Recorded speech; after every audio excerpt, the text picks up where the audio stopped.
Assalamualaikum warahmatullahi wabarakatuh.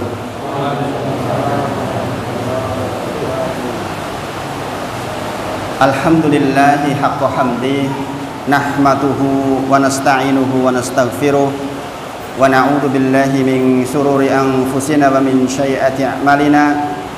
May yahdihillahu fala mudilla lahu wa may yudlilhu fala hadiyalah.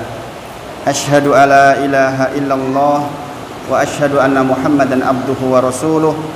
Allahumma sholli ala sayyidina Muhammad wa ala ali sayyidina Muhammad.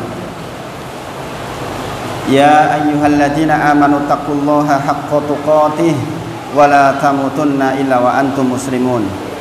Subhanaka la ilma lana illa ma 'allamtana innaka antal alimul hakim. Rabbi shrah li sadri wa yassir li amri wahlul 'uqdatam min lisani yafqahu qawli. Amma ba'd. Bapak Ibu sedaya, kita berbahagia bisa berkumpul kembali. Mudah-mudahan kita dirahmati Allah di sepanjang kajian kita malam hari ini, insya Allah. Salawat dan salam sekali lagi kita sampaikan kepada junjungan kita Nabi Agung Muhammad Sallallahu Alaihi Wasallam. Kita berdoa kepada Allah mudah-mudahan dimudahkan selalu di atas sunnah Nabi Muhammad Sallallahu Alaihi Wasallam. Dan tentu kita tidak lupa berdoa. Sekali lagi diingatkan, ini bulan Rajab. Allahumma barik lana fi Rajab wa Sya'ban wa balighna Ramadan. Kita bareng-bareng berdoa Allah. Allahumma barik lana fi Rajab wa Sya'ban wa balighna Ramadan. Amin. Kita meminta kepada Allah diberkahi di bulan Rajab, diberkahi di bulan Sya'ban, wa balighna Ramadan. Dan kita memohon disampaikan kepada bulan Ramadan. Doa yang satu lagi masih ingat nggih? Allahumma ahillahu, sarang-sarang coba. Allahumma ahillahu alaina bil yumni wal iman wassalamati wal islam rabbi wa rabbukallah. Amin. Kita mohon kepada Allah mudah-mudahan dua doa kita itu dikabulkan oleh Allah Subhanahu wa taala dan kita benar-benar disampaikan ke bulan Ramadan dalam kondisi yang baik, dalam kondisi iman yang sedang naik, insya Allah. Bapak Ibu sedaya, malam hari ini hujan kembali seperti minggu lalu ya. Berlaku al-jaza min jinsil amal. Besarnya pahala bergantung kepada besarnya amal. Semakin besar hambatan dari sebuah ibadah, maka semakin ageng pula pahalanipun. Jadi kalau malam hari ini hujan, alhamdulillah kita diberi hambatan lebih. Untung sudah di masjid. Kalau masih di rumah mungkin mau tindak rasa-rasanya berat. Insya Allah mudah-mudahan Allah tambah pahala kita bersama, insya Allah. Di pertemuan sebelumnya insya Allah kita sudah sampai di syarat keempat dari syarat kalimat la ilaha illallah, nggih menika ingkiyat. Ingkiyat artinya tunduk patuh, nggih. Dan itulah hakikat Islam. Kalau jenengan ditanya Islam itu apa? Islam aslama yuslimu, asal bahasanya artinya berserah diri. Berarti menjadi orang Islam memang menjadi orang yang siap diatur. Dan itulah syarat la ilaha illallah yang keempat. Nah Bapak Ibu sedaya, sebagaimana metode belajar kita, insya Allah biar jenengan nggak bosen, malam hari ini kita pindah materi dulu. Malam hari ini kita bicara tentang sholat kita, Bapak Ibu sedaya. Bicara tentang fikih sholat. Jadi ada beberapa bab yang kita pelajari. Menika persoalan akidah, persoalan kalimat la ilaha illallah, supados mudah-mudahan kita nanti di akhir hayat mudah mengucapkan kalimat la ilaha illallah, yang dengan itu mugi-mugi kita masuk surganya Allah Subhanahu wa taala. Dan kita sudah pelajari rukun dan 4 dari 7 syarat, sudah 4 yang kita pelajari. Karena sekali lagi ternyata sedikit orang yang akhir kalamnya la ilaha illallah. Makanya kita belajar syarat dan rukunnya, berharap supados kita bisa mengucapkan dengan janji Allah kepada kita semua insya Allah. Nah, malam hari ini Bapak Ibu sedaya, saya sedikit membuka tentang bab sholat. Ini ibadah yang kali pertama dihisab besok. Jadi kalau ditanyakan apa toh yang pertama dihisab, adalah ibadah sholat. Siapapun yang sholatnya baik, maka insya Allah lebih mudah hisab berikutnya. Barang siapa yang mendapatkan kitab dari sebelah kanan, maka dia mendapatkan hisaban yasiro. Sebaliknya yang sebelah kiri berarti yang hisaban munakosah, hisab yang berat. Nah, di antara cirinya adalah dia lulus di bagian sholatnya.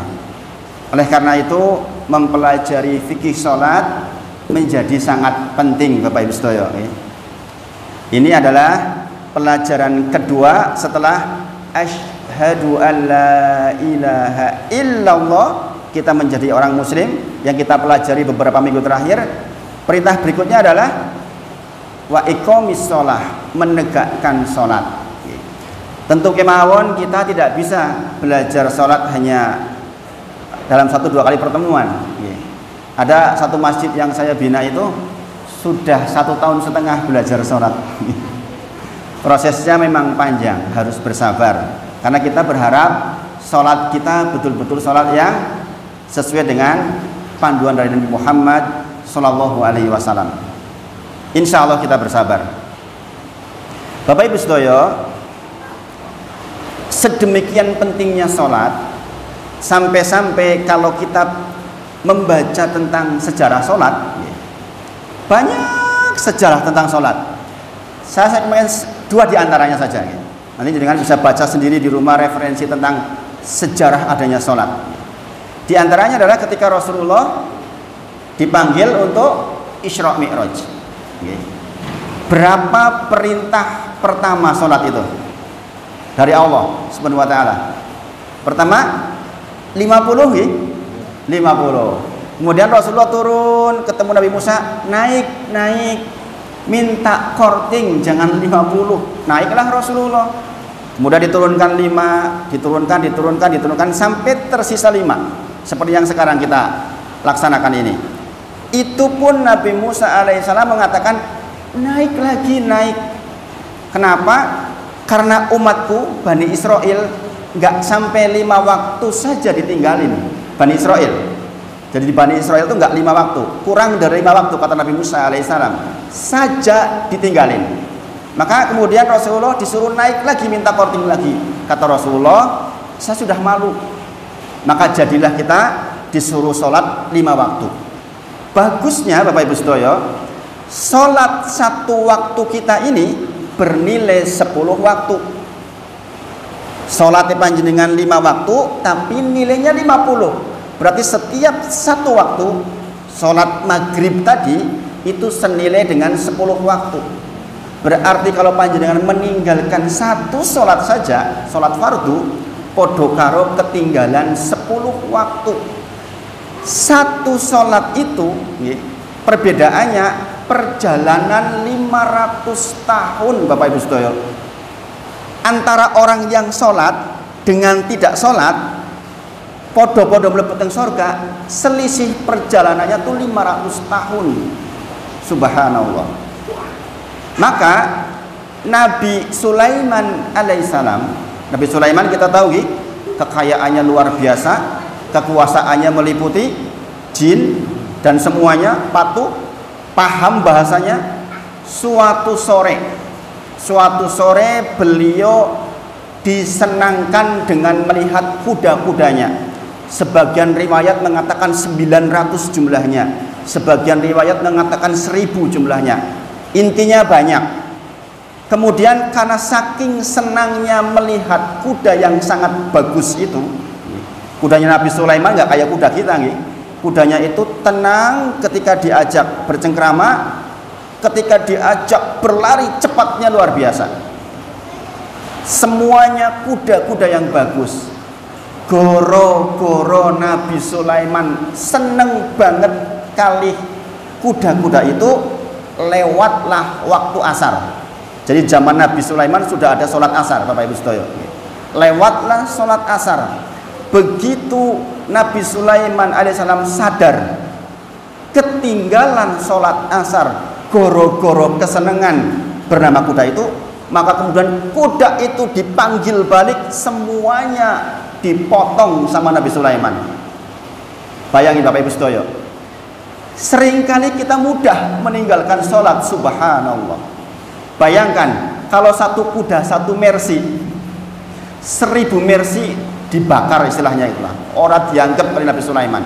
Saking sedihnya ketinggalan sholat satu waktu bernama asar, Bapak Ibu Sedoyo. Makanya di dalam Al-Quran itu disebutkan secara khusus, waktu asar dan subuh itu disebutkan secara khusus. Karena waktu asar, waktu bergantinya malaikat siang dengan malaikat malam, berganti. Kemudian ditanya oleh Allah, sedang apa hambaku si fulan? Tentu saja Allah bertanya, Allah tahu yang ditanyakan. Hanya untuk mengabarkan kepada kita, si fulan sedang sholat asar. Masya Allah Bapak Ibu Sedoyo. Maka dari dua sejarah ini saja kita tahu persis bahwa Masya Allah yang namanya sholat itu sebuah ibadah yang sangat agung. Bapak Ibu Sedoyo, di antara keutamaan sholat, Rasulullah ngendiko, as-sholatu nuron. Sholat itu cahaya, Bapak Ibu Sedoyo. Sholat itu cahaya. Cahaya di mana? Cahaya di dunia. Bagi orang yang rapih sholatnya, insya Allah dia dapat cahaya dunia.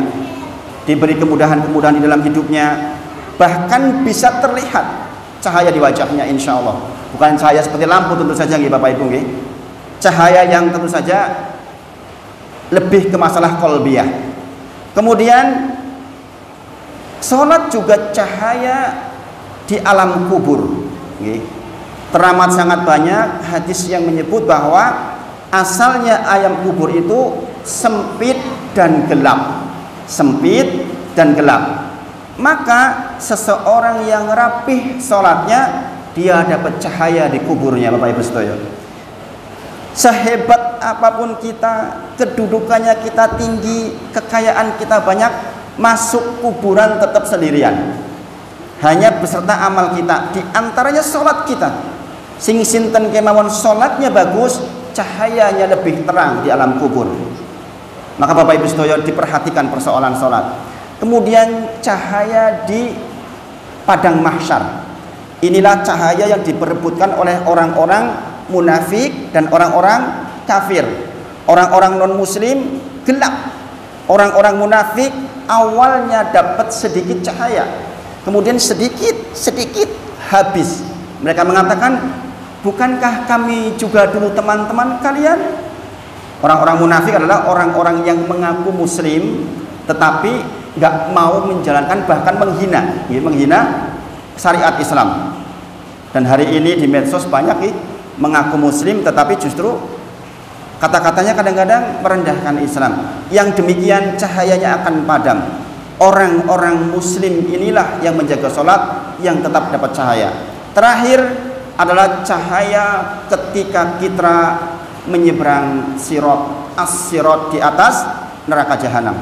Pada saat kita menyeberang sangat butuh cahaya, dan itu didapat dari sholat kita, Bapak Ibu Sedoyo. Maka sebidah mali mempelajari persoalan fikih sholat sangat penting. Rasulullah ngendiko, shollu, sholatlah kama sebagaimana ro'aitumuni, engkau melihatku sholat.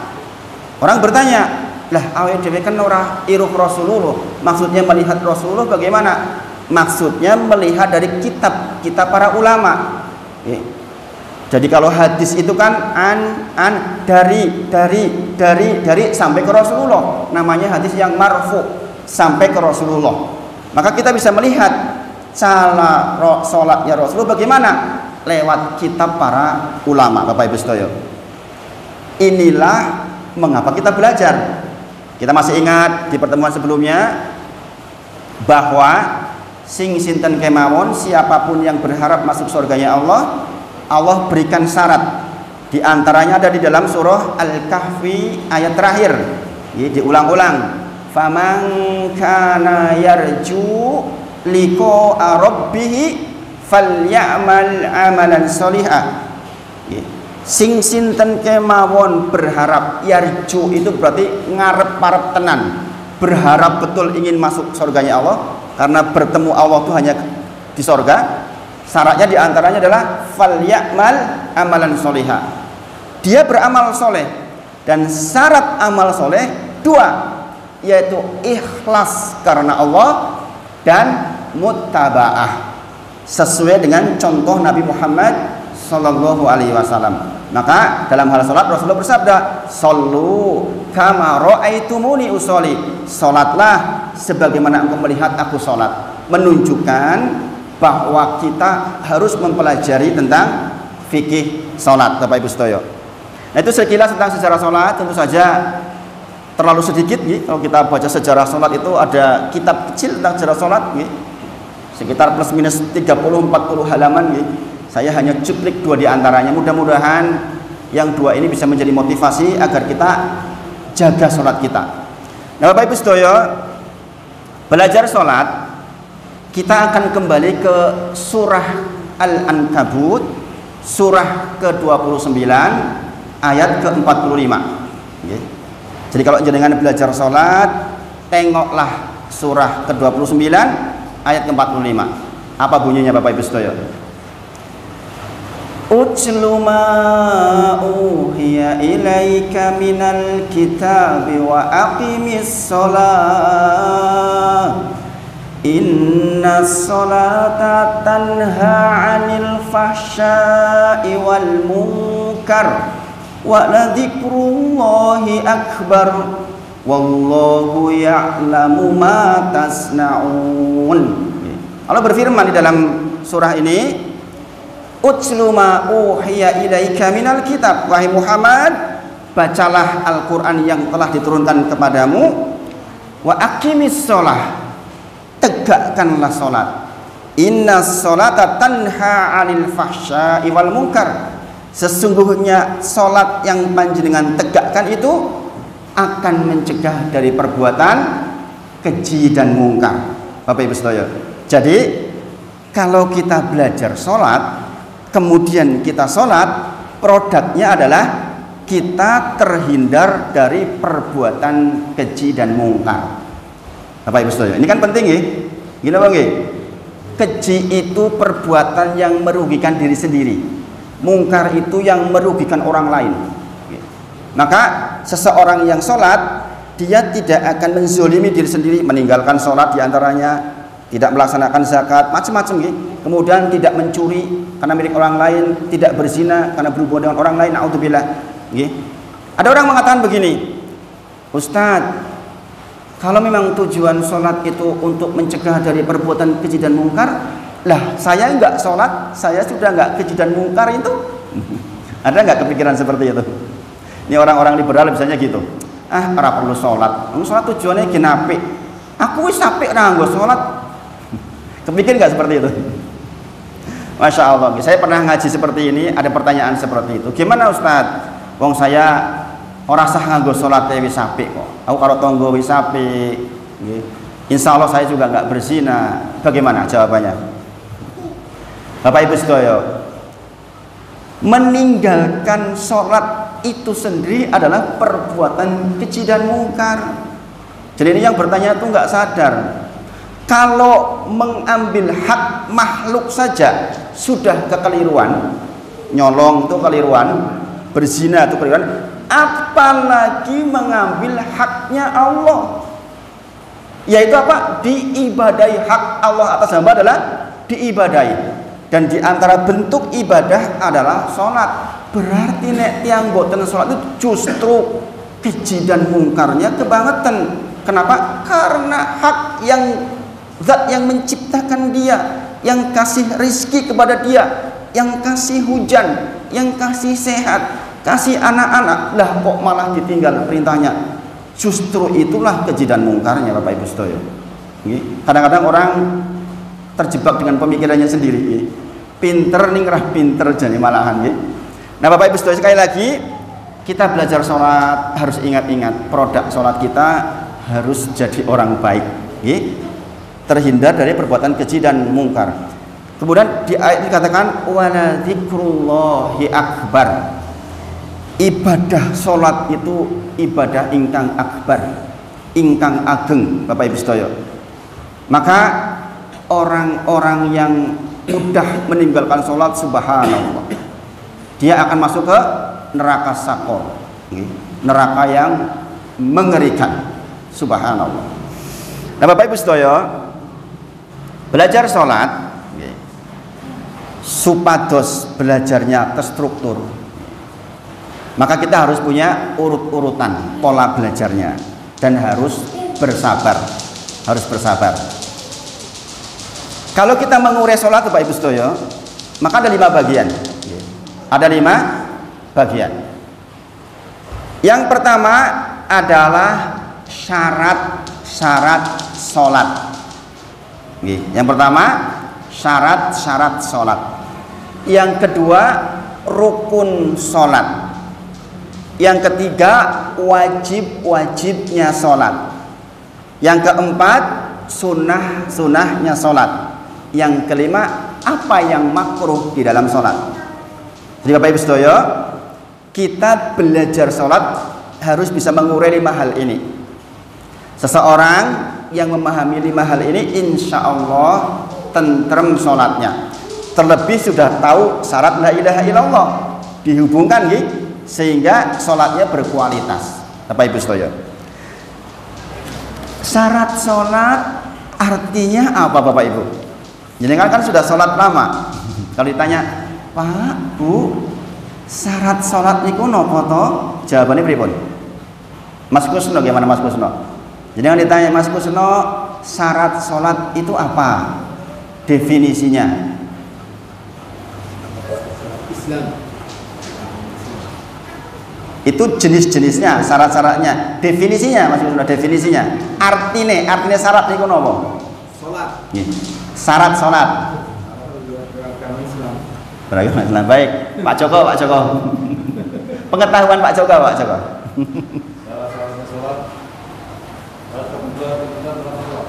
Ketentuan-ketentuan tentang sholat. Baik Bapak Ibu sedaya, berarti perlu dicatat ulang. Syarat-syarat sholat adalah apa-apa yang harus ada sebelum sholat dimulai Bapak Ibu sedaya. Kalau nggak ada itu sholat nggak sah. Syarat-syarat sholat. Syarat ada 2. Nanti saya terangkan. Syarat sholat adalah segala sesuatu yang harus ada sebelum sholat. Nah, syarat sholat dibagi jadi 2 bagian besar. Nggih menika syarat sahnya sholat dan syarat wajib sholat. 2 hal yang berbeda nih. Bismillah malih. Kalau dalam bahasa fikihnya begini Bapak Ibu sedaya, syarat sholat itu. Ini tidak harus jenengan langsung pahami. Di bahasa fikih kadang-kadang agak belibet. Syarat nggih menika perkara yang keberadaan suatu hukum bergantung dengannya. Bingung mboten niku? Ini hadisnya begitu. Keterangan dari para sahabat, bukan hadis, asar sahabat, syarat nggih menika keberadaan suatu hukum bergantung dengannya. Maksudnya pripun? Onone salat dadi iso sebab onone hal itu. Contoh wudu. Wudu adalah salah satu syarat sahnya salat. Nek ora ono wudu ya ora iso salat. Tetapi adanya wudu tidak harus salat. Itu syarat. Belibet mboten? Prinsipnya segala sesuatu yang harus ada sebelum sholat. Dibagi menjadi dua, yaitu syarat sahnya sholat dan syarat wajib sholat. Ini kalau pun lambat-lambat insya Allah sampai dicatat insya Allah. Yang pertama, syarat sahnya sholat ada 5. Ada 5. Kalau ada perbedaan nanti di fikih karena perbedaan madhab nggak apa-apa. Ada yang mengatakan 4, ada yang mengatakan 6. Saya ambil yang tengah-tengah, karena kesimpulan dari berbagai macam hadis. Nanti kalau yang berbeda itu karena perbandingan madhab antara Hanafi, Hambali, Syafi'i, Maliki, sedikit-sedikit nggak masalah. Yang saya bahas ini lebih ke persoalan tarjih. Kalau tarjih Muhammadiyah biasanya mengambilnya model seperti ini. Jadi mengambil hukum itu Bapak Ibu Saudara, saya cerita sedikit. Cara mengambil hukum itu ada 2, yaitu jama' dan tarjih. Jama' itu mengumpulkan semua dalil jadi satu, digabungkan. Itu namanya jama'. Pakai ain.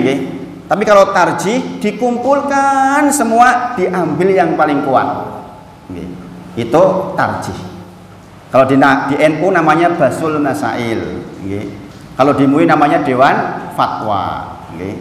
Nah, sudah dibukukan biasanya. Nah, saya ambil syarat sahnya sholat ada 5, Bapak Ibu Stoyo. Yang pertama, suci dari hadas. Suci dari apa? Hadas. Yang kedua, masuk waktu sholat. Kurang sak detik tetap boten angsal, nggak sah sholatnya. Makanya lebih baik mundur sitik ketimbang kemajon. Karena syarat sahnya sholat diantaranya adalah masuk waktunya. Sekarang pakai itu, langsung titit udah masuk. Gampang saat ini. Zaman riyin itu harus melihat kondisi matahari. Kemudian menutup aurat. Yang keempat, suci dari najis. Hadas dan najis itu sesuatu ingkang benten, boten sami. Nanti kita belajar didetailkan satu-satu. Kemudian menghadap kiblat dan niat. Sebagian memasukkan niat ke rukun. Saya ambil di sini menghadap kiblat dan niat sebagai syarat. Sepindah malih, yang 5 ini sholat tidak sah kecuali sebelum sholat terpenuhi 5 hal tadi. Nek mboten enten yang 5 itu berarti sholatnya mboten sah. Kemudian syarat wajib sholat, Bapak Ibu sedaya.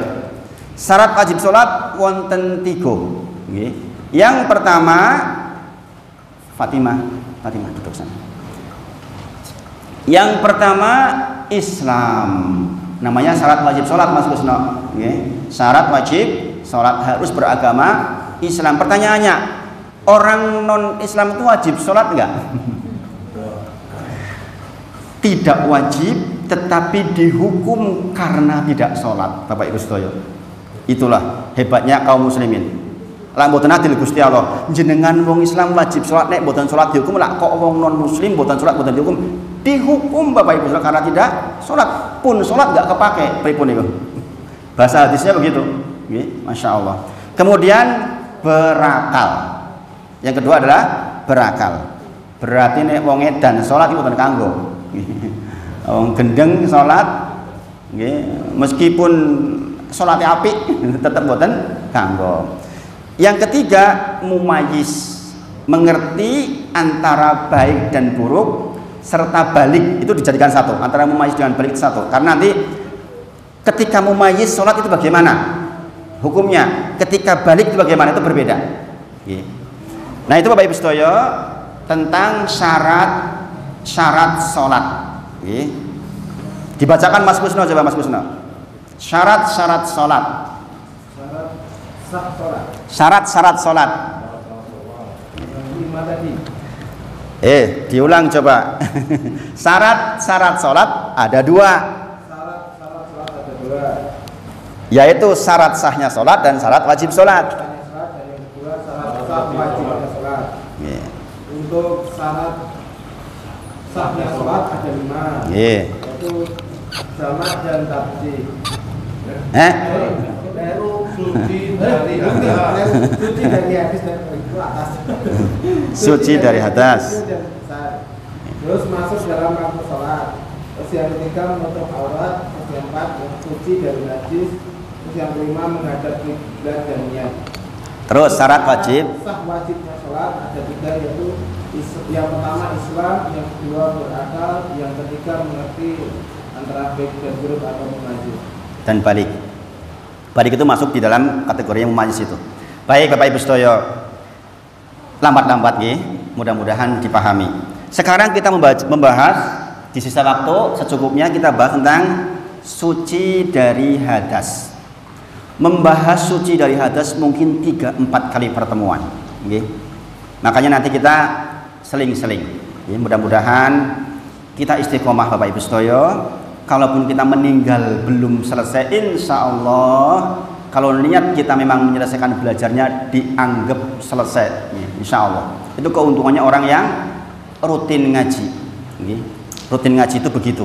Meskipun jenengan nanti meninggal dalam kondisi jenengan mungkin belum selesai, insya Allah pahala dianggap selesai karena niat jenengan belajar sampai selesai. Bapak Ibu sedaya, apa arti hadas? Kok dadak kudu suci dari hadas? Salat mboten sah kecuali panjenengan sudah suci dari hadas.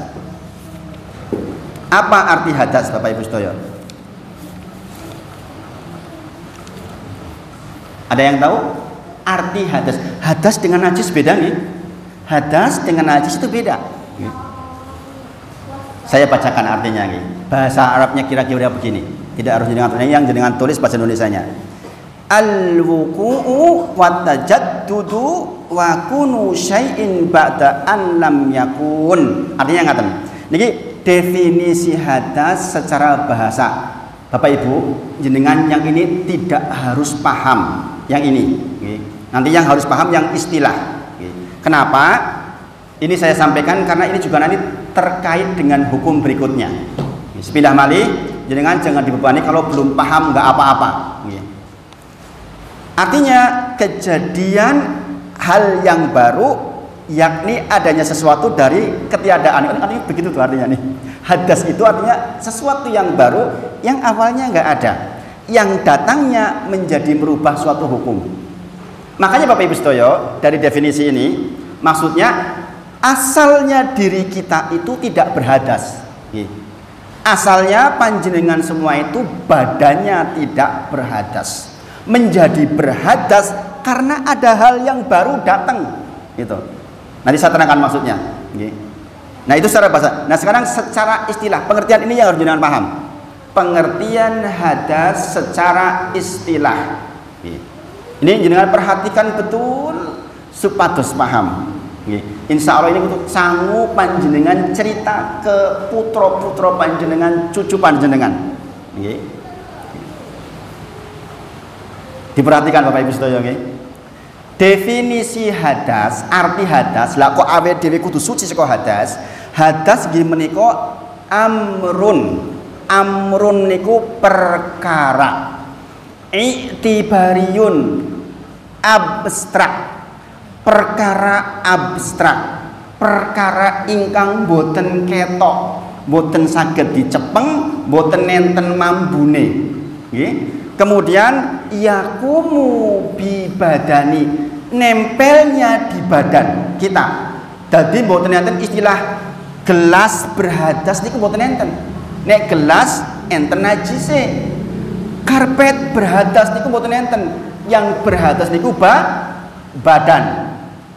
Amrun perkara, i'tibariyun yang abstrak boten ketok, yakumu nempel bi badani di badan. Kemudian yamna'u itu mencegah apa batalke, yamna'u sihata solati nggih menika mencegah sehatnya salat, mencegah sahnya sholat. Malam yurahos, dan tidak mendapatkan keringanan. Berarti Bapak Ibu sedaya, dari arti ini berarti enten keadaan yang dapat keringanan. Artinya wong berhadas tetap sholat, tetap sah sholatnya kalau dapat keringanan. Dari arti ini, sebentar mari saya ulang. Arti hadas amrun i'tibariyun yakumu bi badani yamna'u sihata sholati malam yurahos.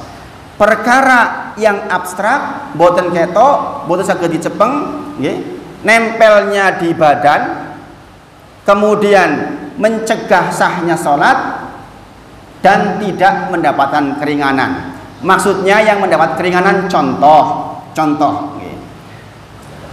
tiang sepuh wis warawiri beser, pendak-pendak semenit ngompol, pendak-pendak semenit ngompol, wudu ngompol meneh, wudu ngompol meneh. Yang seperti itu dapat yurahos, dapat keringanan. Ini Bapak Ibu, ibu-ibu yang sesepuhan misalnya sudah jerbeser warawiri nguyuh wae, wis wudu koyo ngeces meneh, nganggem pampers jeneng napa-napa. Nggih, itu dapat yurahos, dapat keringanan. Jenengan tetap sholat dalam kondisi seperti itu. Lho piye meneh? Wong yo wektune maghrib Allahu Akbar cer. Lah niku pripun cobi? Nggih napa nggih? Maka ada kata-katanya malam yurahos. Nggih. Ada keringanan buat panjenengan. Contoh lagi, orang di penjara diikat di borgol. Wektune asar pun meh entek. Pripun niku? Arep wudu ya ora iso lha piye wong diborgol. Maka dia wudu, dia sholat dalam kondisi enggak punya wudu, enggak punya tayamum, tetap sholat. Coba bayangin Bapak Ibu sedaya, pentingnya sholat itu sampai kondisi seperti itu diterangkan. Atau Bapak Ibu sedaya, jenengan tindak dari Jakarta ke Bogor macet, saya pernah. Macet mau mlakune grek arep medun ora iso, neng jero mobil yo ora ono soid, tidak ada ketayamum, air enggak ada. Maka kita sholat madhep sesuai dengan madhepnya mobil tanpa harus bersuci. Itu yurahos. Kita dapat keringanan Bapak Ibu sedaya.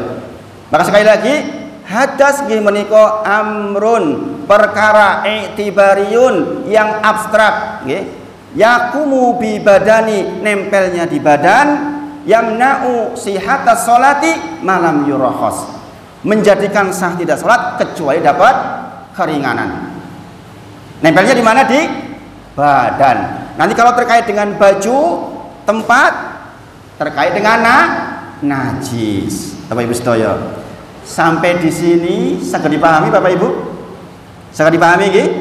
Jadi boten enten istilah termos kok berhadas, ini boten enten. Nggih. Gelas berhadas boten enten. Yang berhadas adalah diri kita. Nah, sekarang Bapak Ibu sedaya, apa-apa yang membuat kita jadi berhadas? Kan kita harus suci dari hadas. Gini Bang nggih. Sekarang apa yang membuat kita berhadas? Kita kedang kertos. Gini Bang nggih. Nggih? Sampai dipahami? Yang pertama, orang berhadas niki boten cerios tiang asal keringanan nggih, asal hukumnya. Kalau keringanan nanti hukum yang lain seperti tadi. Keluarnya sesuatu dari depan maupun dari belakang.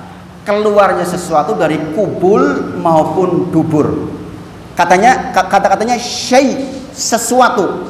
Berarti opo wai, asal keluar dari depan atau belakang kita berhadas. Contoh, jenengan orang sakti ke belakang yang keluar emas. Titik kotoran emas, batal mboten wudunya? Batal.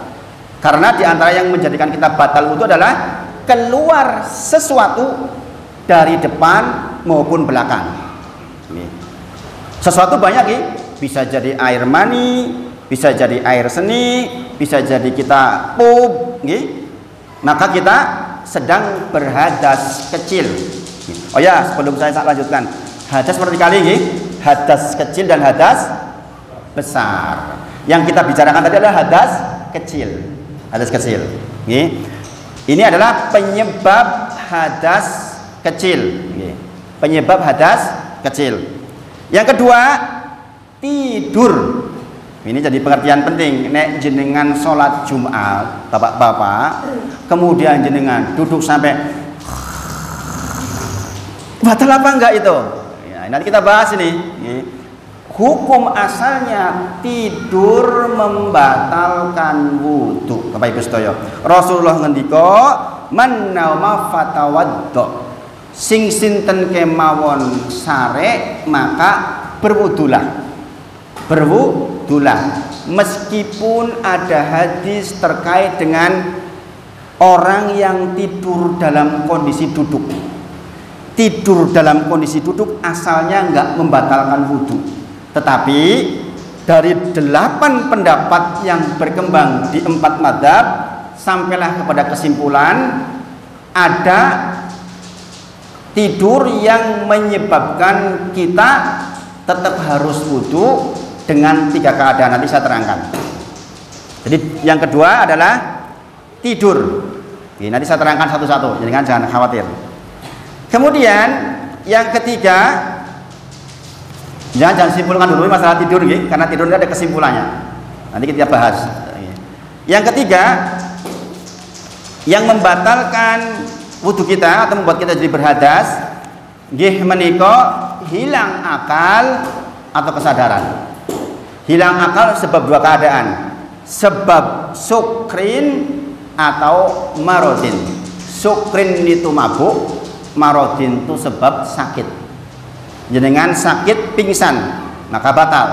Jenengan tidak sakit tapi mabuk, hilang kesadaran maka batal. Dalilnya apa? Sebagaimana dalil tidur. Kalau tidur saja batal, apalagi kehilangan akal, lebih batal lagi. Kemudian yang keempat, menyentuh kemaluan, baik kemaluannya sendiri maupun kemaluan orang lain.